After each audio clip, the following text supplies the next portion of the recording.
Dalam nama Bapa dan Putra dan Roh Kudus. Amin. Rahmat Tuhan kita Yesus Kristus, cinta kasih Allah dalam persekutuan Roh Kudus besertamu dan sertamu juga. Saudara-saudari yang terkasih dalam Kristus, kerukunan hidup di tengah masyarakat sangat diperlukan.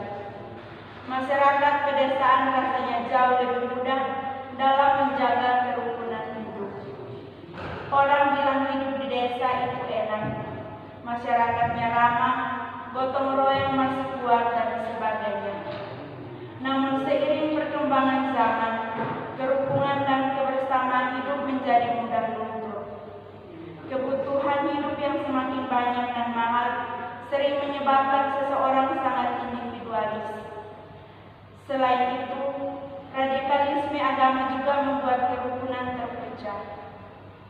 Yesus sungguh kagum akan kebersamaan yang dilakukan oleh mereka yang menolong orang lumpuh untuk mengalami kesembuhan. Atas bantuan orang yang menggotongnya, si lumpuh dapat disembuhkan oleh Yesus. Semoga ibadat ini membangun kebersamaan umat Allah semakin kuat dan dekat dengan Tuhan. Saudara-saudari, marilah menyesali dan mengakui bahwa kita telah berdosa, supaya layak merayakan peristiwa penyelamatan ini. Doa tobat. Tuhan yang Maha Rahim, aku menyesal atas dosa-dosaku, sebab aku takut Kau hukum, terutama sebab aku telah menghina Engkau, yang Maha Murah dan Maha Baik bagiku. Aku benci akan segala dosa dan berjanji dengan pertolongan rahmat-Mu, hendak memperbaiki hidupku dan tidak akan membuat dosa lagi. Ya Tuhan, kasihanlah aku orang berdosa ini. Semoga Allah yang Maha Kuasa menasihati kita, mengampuni dosa kita dan menghantar kita ke hidup yang kekal. Amin. Marilah berdoa. Allah yang Maha Kuasa, bantulah kami agar kami selalu merenungkan apa yang benar. Semoga kami sanggup melaksanakan apa yang sesuai dengan kehendak-Mu, baik dengan perkataan maupun dengan perbuatan. Dengan pengantaran Yesus Kristus Putra-Mu, Tuhan kami, yang bersama dengan Dikau dalam persatuan Roh Kudus, hidup dan berkuasa, Allah sepanjang segala masa. Amin.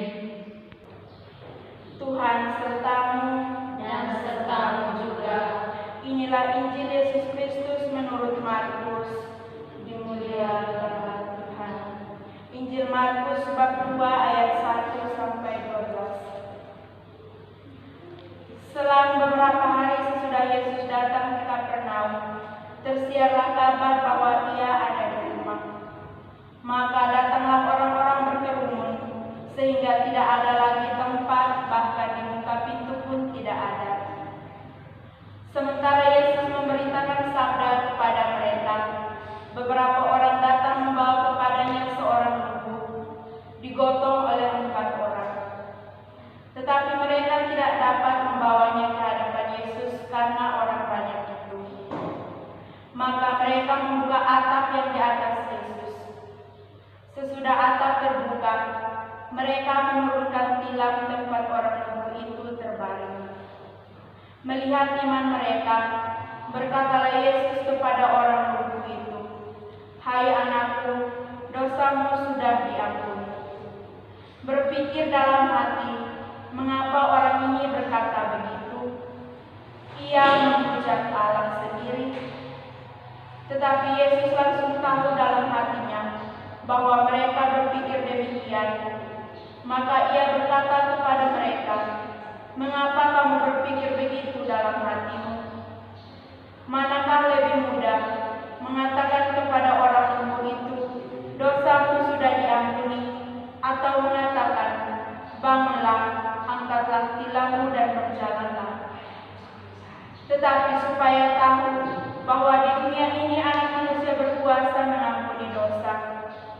Lalu Yesus berkata kepada orang lumpuh itu, "Kepadamu kukatakan, bangunlah, angkatlah tempat tidur, dan pulanglah ke rumahmu."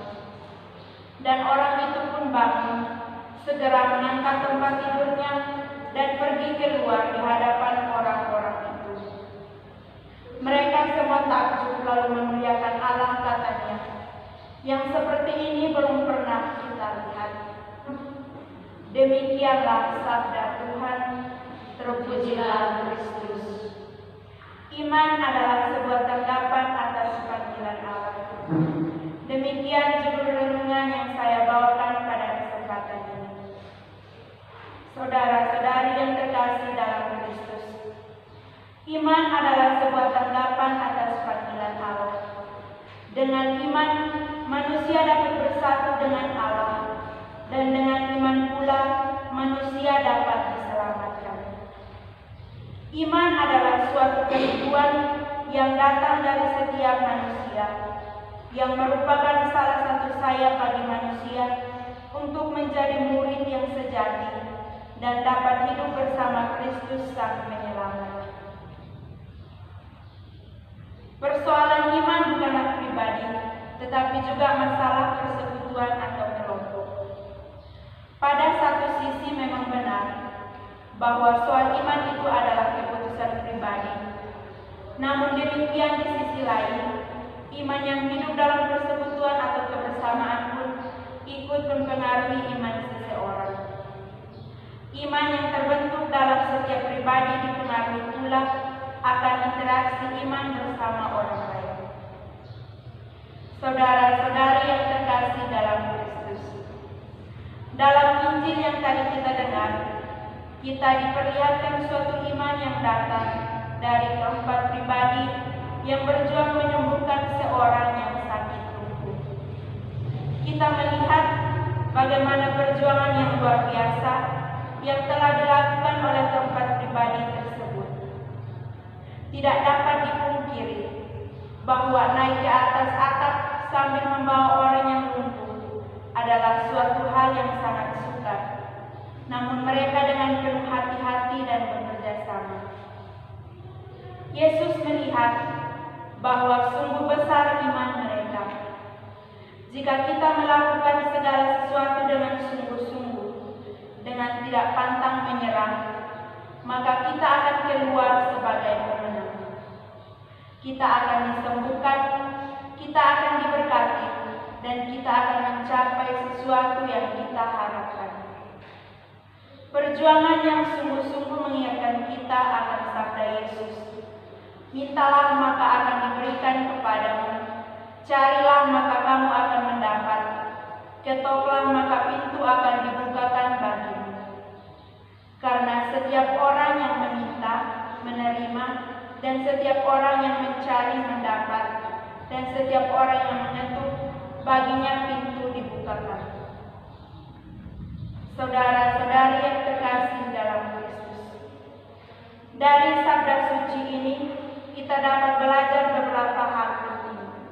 Pertama, banyak kelumpuhan iman yang sayang dan kita alami dalam perjalanan dan perjuangan hidup.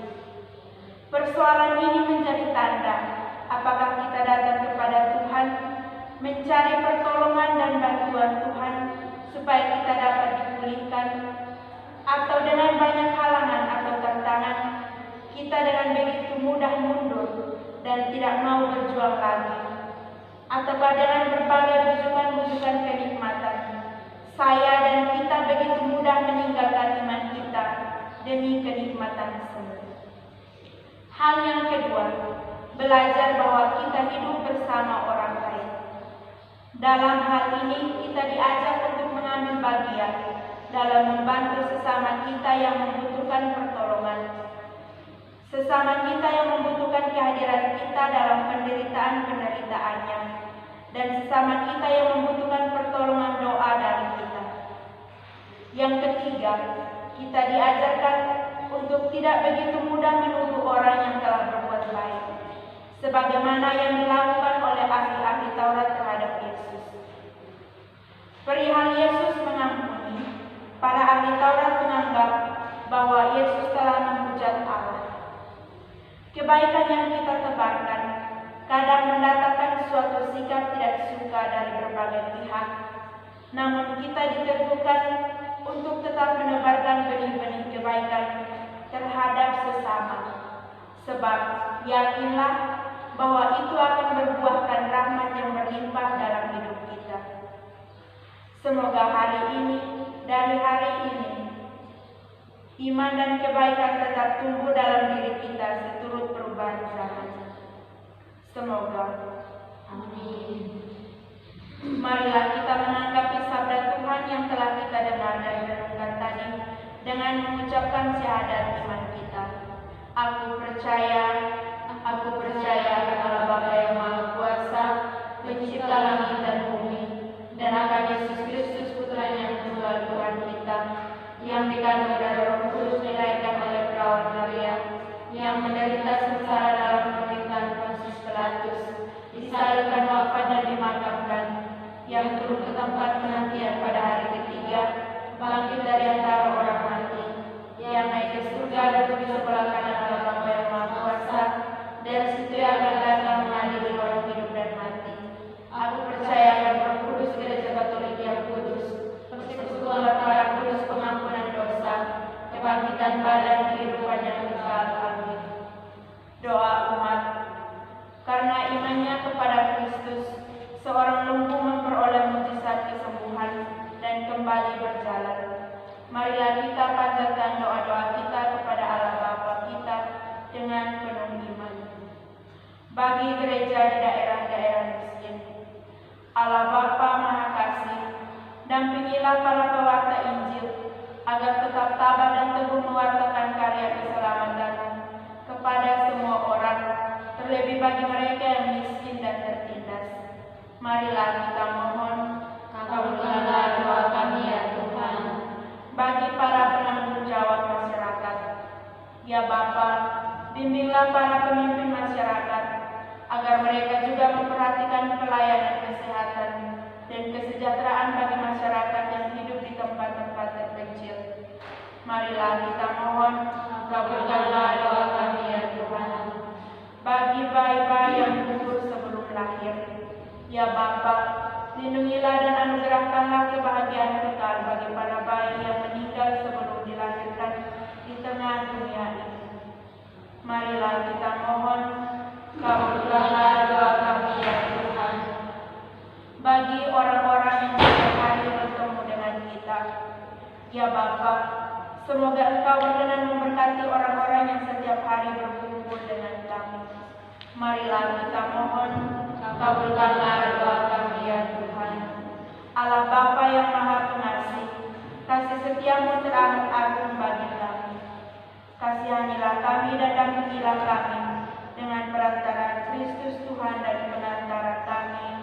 Amin. Marilah kita menyatukan semua doa permohonan kita dalam doa yang diajarkan Kristus sendiri.